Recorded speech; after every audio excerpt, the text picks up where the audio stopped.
bishops from around the world will be gathering in Rome starting next week for a whole month for the Synod on Youth. And as we kick off our Synod coverage, I'm very happy to be joined today by two guests. One is a veteran of 3 synods, Sebastian Gomes, and with him is Emilie Callan, who is a Synod delegate. She was also a delegate for the pre-Synod, and we're going to learn what all that means. Welcome, you guys. This is so good that we Very exciting. Such experts with well, us. not yet. Well, you do. You've been to the pre-Synod, and that's more than most of us could say. Maybe if I can start with you, Sebastian. You've been to 3 synods. Yeah, inside 3 synods. I've been to more synods than most bishops. There I tell you go. people. It's Yeah, very exactly. an interesting thing, but that obviously gives us a really interesting perspective here at Salt and Light, so we're happy to be here to share it. Let me just say that I was doing a crossword puzzle just the other day, and the clue was church council, and it was blank, blank, N, blank, D. And I was like, Synod! So the word is even creeping into popular culture. Most people, I would think, do not know what a synod is. Right. So tell us what the word means and what it refers, what type of council are we talking about? The root of the word means journeying together, so it's a process thing, but a synod of bishops in the church is basically a gathering of bishops to discuss a particular topic that matters to the people of God, to the church. But is it different than a regular council? Very much so. In terms of like an ecumenical council, Yes. which is a meeting of all the world's bishops, a synod can be a particular group of bishops. So over the course of the last 50 years, since the Synod of Bishops, as we understand it, was established by Paul VI, Right. It's been delegate bishops who have been appointed from their episcopal conferences, who all come to Rome for a month and sit with the Pope, discuss a particular topic, whether it's the role of lay people, the role of priests, and the family synods in 2014 and 15, and here in 2018, the Synod on Youth. So one question that a lot of people, not a lot of people, but a few people have asked me is, we all hear about the Second Vatican Council, and people want to know, how come we don't have any more councils, but we have synods? Have synods replaced that ecumenical council that you referred to? Replace is not the word. No. I think the synods are a kind of a continuation of an experience that happened particularly at the Second Vatican Council. I mean, ecumenical councils have been around for a long time. Jerusalem. Since the Council the of Acts Jerusalem, of the Apostles. Right, where the successors of the apostles, or in that case, the apostles themselves, got together to discuss really important topics, because whether we like it or not, Jesus did not provide every answer to every question that was going to come up for all eternity. So we need to discern that in light of his message. Paul VI started them to continue what happened, the experience of what happened at the Second Vatican Council. That was going to be my question. And the root of that experience was the encounter of bishops from all around the world. Right. So historically, synods have been like regional. So like in the Middle Ages, it'd be like, oh, we have a problem in like Eastern Ontario. Let's get together. The Synod of Eastern Ontario bishops. You know what I mean? But they would get together and they would all know each other and everything like that. But the interesting thing about, in a globalized world, the Second Vatican Council was a truly universal event. Something happened in that moment of encounter that Paul VI said, we have to try to continue this. So every 3 or 4 years, they would call a synod of bishops to discuss a particular topic that was of interest to the church, and all these bishops would get together and encounter one another and hear what their pastoral experiences of their flocks were. Exactly. And you've been to 3? Which ones? I've been to 3. 2012, the Synod on the New Evangelization, which was the last one under Pope Benedict. And then the 2 synods on the family, the extraordinary and ordinary synods in 2014 and 15 under Francis. What's the difference between ordinary and extraordinary? Nothing technical about synods of bishops, right? That we need to an ordinary synod is a general meeting, general topic. An extraordinary synod is for a very particular group of people, usually the presidents of Episcopal conferences or the heads of Episcopal conferences. So a smaller delegation of bishops to talk about a very specific thing. And but the extraordinary, because they were both on the same topic, one was not a preparatory synod for the ordinary. It sort of was in that case in 2014.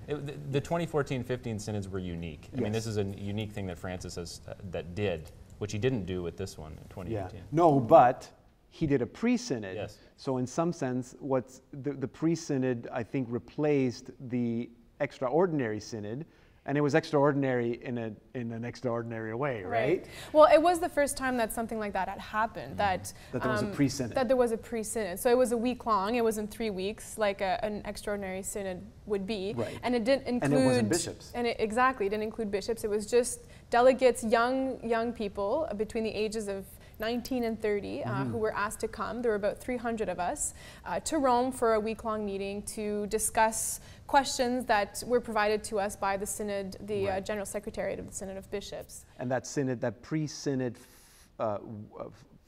served as a preparation. So that, yes, it was part of the preparation, because like for any synod there's always a period of consultation. There's experts that sometimes meet in Rome, there'll be conferences, and so there is a period of consultation for any kind of synod that happens in the church. This was just a particular way of doing that, to consult those people who are themselves concerned about this synod in October. And the people who it affects. And exactly, so the people that it affects, in this case, exactly. And so it was, in a way, helping bishops prepare, because at the end of that, we wrote a document that we then presented to the Synod of Bishops and to Pope Francis. And I mean, I know we're going to be talking about this a little bit later, but no, but wait, you mentioned that, so this is something that Francis has introduced, the idea of pre-synod. I don't know if the next synod will have a pre-synod. Yeah, we don't know. Maybe. It looks you like were, it. You were in a synod with Benedict. Yes. You were in a synod or two with Francis. You were in the pre-synod under Francis. Was it last week or 2 weeks ago, Pope Francis updated the synodal constitution? So what changes have you seen since Benedict? Yeah, there's a number of things that are different about it, but one of the things that he wrote in this constitution is the whole concept of the pre-synod meeting. So the synod is no longer just the bishops come to Rome for a month, they discuss, they write a document, the document is promulgated and goes immediately on a shelf in a library, never to be read again. And that's what it used to be. That's kind of what it used to be. That's kind of what used to happen. Yes.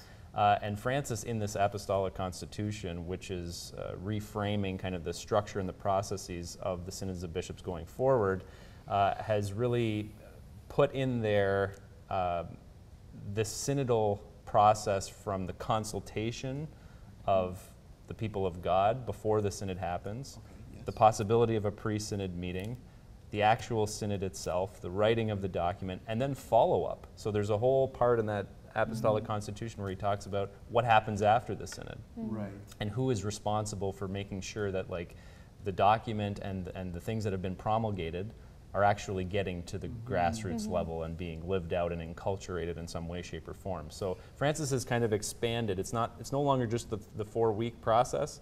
It's like a year or 2-year process, and then going forward even longer to make sure that it's not just something that sits on the shelf, but actually becomes part of the lived experience of the church. Which I guess makes sense, because I can hear people who are outside of the church, maybe some people in the church, that question even this whole, why are these bishops getting together to talk to each other about what? So it's great that young people were part of that, and I want to find out if you think that actually made a difference.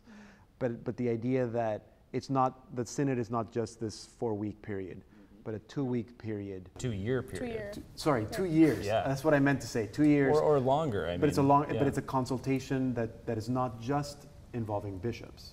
No, absolutely not. And I think behind all this is Francis trying to say, how do we become a more synodal church? In other words, how do we be a church that is always, he says this all the time, that is always on the way, that is always journeying. Like, in other words, we're making progress, you know?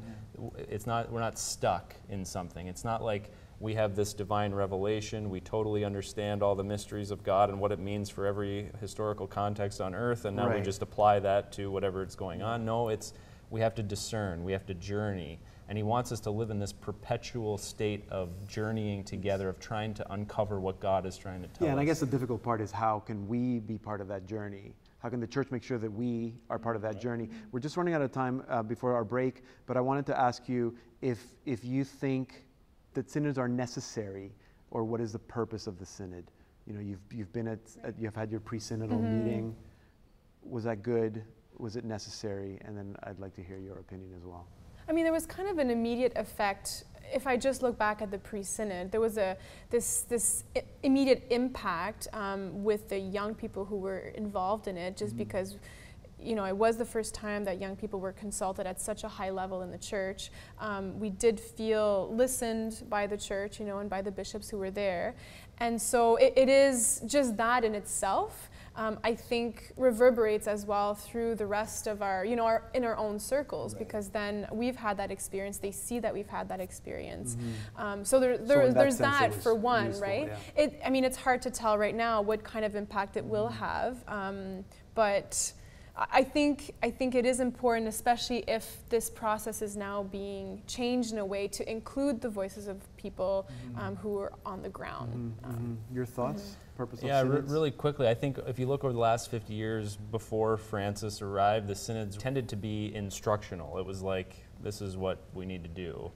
And I think under Francis, they become more of a listening mechanism. So how do we listen to what's happening out there instead of just assuming that we know everything and have all the answers and then try to impose that on the world or on young people? How do we listen first and respond to the reality? And that's a key thing for Francis. And I would say, and I think that's hugely important. Absolutely. I mean, like, if gather, the church is going to be relevant today, it has to be able to listen, you know. And dialogue. I mean, whenever people gather to dialogue, that's going to be good. We're going to take a little break. When we come back, we're going to ask Emilie who is going to be at the synod, and in particular, who from Canada will be addressing all the bishops of the world. So don't go anywhere. My name is Emilie Callan. I'm a producer at Salt and Light TV, as well as its community outreach ambassador, and I was chosen to be one of the auditors participating in the Synod on Youth in October. My name is Julian Paparella, and I'm very excited to go to Rome this October for the Synod of Bishops on Young People, the Faith, and Vocational Discernment. I'm Allison Kenny. And I'm Pavane Devendran. And at Salt and Light, we work both in front of the camera. And I work behind the scenes. But for the Synod, we are on the Vatican's social media team. So what an incredible opportunity it is as a young person to be inside the walls of the Vatican for this moment in the history of the Church. It is truly a gift. My hope is that this synod will have a real impact on the Church's ability to be attuned to the needs of young people and on the fact of young people finding their place in the Church today. I have the great expectation that we will come out of it with a renewed hope for the Church and a sense that young people are there and that we are simply waiting for the message of the gospel to continue to be proclaimed. Check out the hashtag Synod2018 throughout the month of October for behind-the-scenes info and updates of all that's going on. See you then.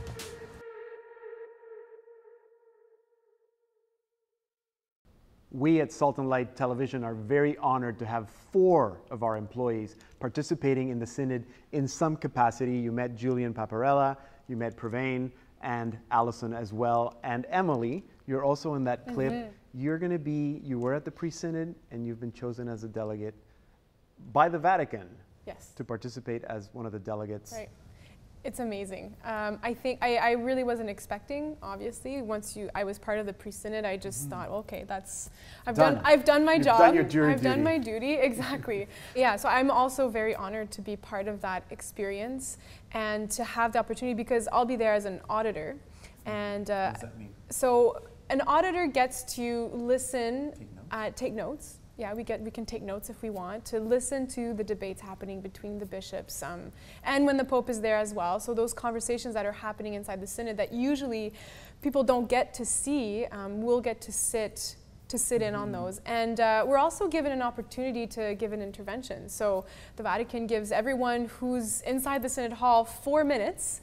I think it was maybe 3 before, so now we have 4 minutes, which is still difficult to fit an intervention within 4 minutes. But to speak on a topic, whether we've taken something out of the Instrumentum Laboris or our own experience as a young Catholic here in Canada, in particular, in my case. So you're going to be speaking to the Pope and to the bishops at a synod. At a synod. I know.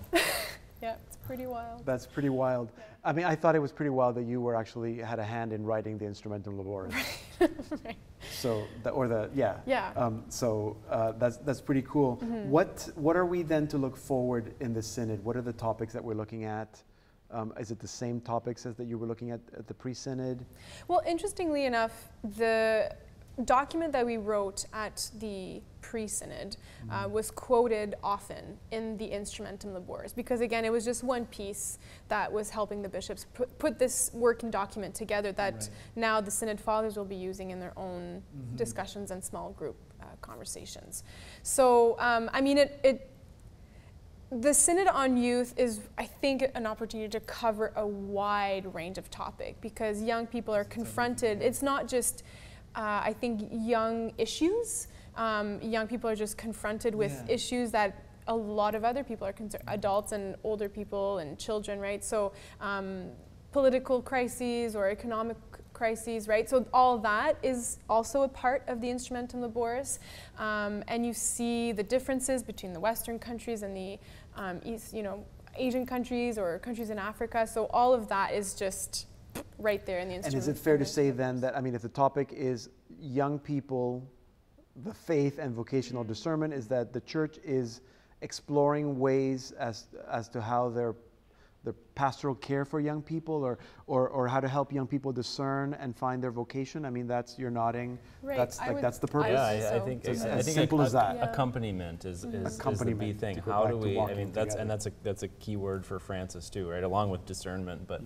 accompaniment. I mean, that's what the pastors of the church are meant to do. I mean, they're right. The shepherds, as Francis says, either at times to walk in front of the flock, to walk in the middle of the flock, and sometimes to walk even behind and let the flock kind of sniff out its own path. But accompaniment is the key thing. And that's why what I said earlier about this synod, the way the Instrumentum Laboris, which is the official working document that the bishops will reference and that you'll reference when you give your intervention, started from a different perspective, and the perspective was listening. It was trying to understand, a deep listening to say, as you said, like, what are all these elements that are going on in the world right now that are impacting young people, and for good or for bad, and to be really honest about that, and to say, we can only speak to that and we can only provide that genuine pastoral accompaniment if we understand the lived experience of young people today. And so part of this whole process at the beginning is just getting to that point, the realization of what is the lived experience of people. Because like in any accompaniment, even when it's just one-on-one, it's important to understand where that person is at in her life, like what is it that they even understand, whether that be about the church or about God or which is where I kind of struggle with the whole topic of it being about young people, because to me, whether you're young or older, should all look the same. It's still the accompaniment. I still need to listen to you and hear you, and it's not like the church is trying to figure out how to reach adolescents. I mean, all the pre-synod delegates, you said 19 to 30. They're married people that are 30 years old. They work. They're professionals. They have PhDs. So, but it's also an age, just from my own experience, it's also an age where, they're transitioning from high school to university for a lot of them, if we're looking at that earlier stage of, young adulthood. And some of them even continue their studies till later, but there's also that transition where, you're going from, if you're a young Catholic, you're going from a Catholic household to maybe into an environment where your faith is not, faith is being rejected, or God is not really a part of the culture. So, I think young people are often asking themselves a lot of questions about the meaning of their life. What's their purpose, the future, what is it going to look like? So there can be a lot of confusion, and also this temptation to kind of just find meaning wherever it's accessible. Right. And so I think that's maybe one of the places as well that the church she can speak into that situation and say, well, actually, like there's a lot more that you're called to, as a young person, but even just as a person who's growing. That's right. So yeah. Are all the auditors young? They're not. No, they're not. Okay, so there's no connection there.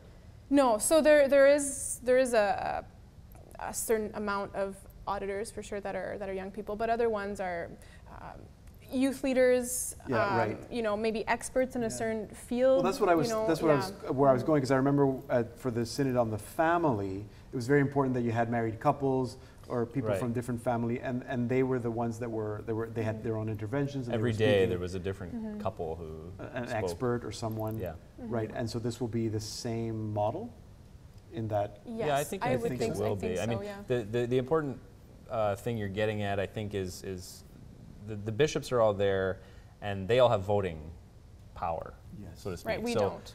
So the auditors, like the special invitees who come to address, and there's only, I don't know how many there are total. Do you know how much the number? 30 Maybe to 30 40 to 40, or something like that, who will actually address the Synod. They don't have voting power. So once the final document of the Synod, which the bishops will draft, there's a committee that will draft a final document based on everything that's been said, including what the auditors have been said, but then it's the bishops and a few other people, like some superiors general, Who get to vote on the document. a handful of them get to actually vote on the final document. I want to ask you about the final document, but before, there are some people that question whether this Synod even should take place. I don't think they're questioning whether synods should take place, but given the current climate of the church, whether this is the right timing or not. What are your thoughts on that? Should we plow through? Is it good? Is it bad? Yeah, you're hearing that. I mean, it's all context, right? I mean, this was not a great summer for the church in North America in particular, with the scandals that emerged, and people have very serious questions about accountability of bishops, right? I mean, that's been thrown up in the air. It's been really interesting to watch kind of awakening of lay people en masse to say, bishops, you can't just do everything yourself. You need, we are all the church, and we need to participate, even if it means, you know, helping to keep you accountable and things like that. So with all those scandals, that's where some of these questions are arising. Personally, I actually think that approach is quite selfish. Like, to say we shouldn't have a synod because, you know, the bishops have no accountability. Well, the synod is not for the bishops. No, you're right. The synod is for youth. And the youth are still struggling, as the Instrumentum Laboris indicates so clearly, that there are massive problems and issues facing young adults today. And the church, for better or for worse, with saints and sinners, needs to be there to accompany people and to offer, as Emilie said, another way. So to just call off the synod, I think, is very selfish. And I think young people are, you know, whether those who are, I don't know all of them, but young people often can offer a new perspective on things, right? And I think that, as Sebastian was saying, yes, the synod is there not for the bishops, but in this case for young people. And the fact that we are still part of that process, again, it's an opportunity to offer freshness and a new perspectives and hope as well, right, for the future of the church moving forward. I think that might actually be what we need right now, to give hope to the church. Yeah, absolutely. Hope is always a good thing. So at the end of the synod, there's a document that's going to be written and approved. What happens with that document? What are your hopes?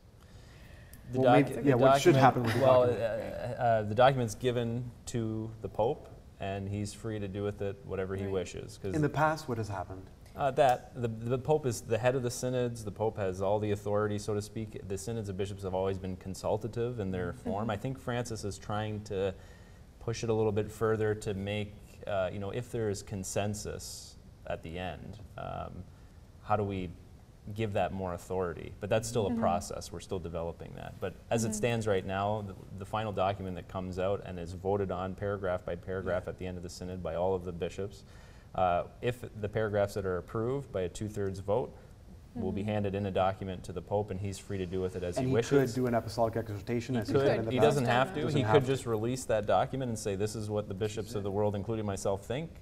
Take this and run with it. Or it'll take him a few months, as it was with Amoris Laetitia, to write something himself, incorporating on all those propositions. Emilie, what are your hopes? I was going to say hope. That's like my one word. My hope would be that, and maybe this is what everyone wants out of the synod, but to find unity. I think because of the context, it's kind of at the forefront of everyone's minds. I would hope to see that, to see a lot of unity and clarity as well. I think that, the Holy Spirit is never complicated, right? He always speaks very clearly. and boldly. And so I think that if at the end we have just like one clear, simple message, then we've... Yeah. And I think that's one of the things I like about Amoris Laetitia, that a lot of that spoke directly to me, to my reality at home, and to my reality in the parish. So those are my hopes. We're going to leave it there. Thank you so much. Emilie, you fly tomorrow. Great flight. I'm going to ask all our viewers to say a special prayer for Emilie, for all the auditors, for all the delegates, for all the bishops that are going, and keep the Synod in your prayers. Keep the church in your prayers. Thank you, Sebastian Gomes, a third-time Synodal veteran. Three-time. And Emilie Callan, who was a delegate for the pre-Synod and is now very honored, and we're very proud of you to be a delegate for the Synod on young people, faith, and vocational discernment. Thank you for watching. If you want to find out everything you want to know about the Synod, follow us on our website, saltandlighttv.org/synod. That's where you can find out all the information that you need, and all those updates, you can get them here on Salt and Light Television. Thank you very much for being with us, and may God continue to bless you and your home.